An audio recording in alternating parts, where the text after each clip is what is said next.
La CGIL intitola alla Camera del Lavoro di Aragona in onore ai minatori.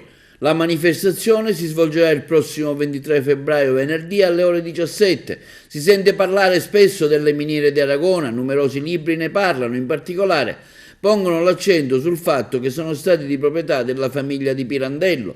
Difficilmente si sente parlare dei minatori di Aragona, una categoria di lavoratori che per tanti anni ha retto l'economia del paese dei Vulcanelli, con un contributo di sangue altissimo. Numerosi morti a seguito di incidenti in miniera, all'epoca la sicurezza nel posto di lavoro era un lusso, i proprietari non investivano una lira per la sicurezza dei lavoratori.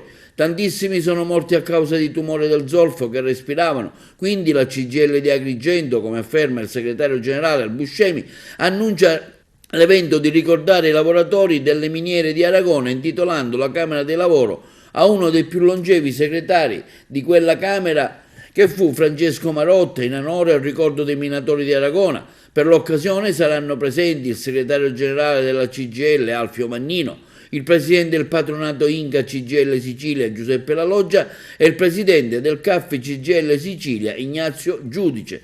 Porterà il saluto dell'amministrazione comunale il sindaco di Aragona Giuseppe Pendolino.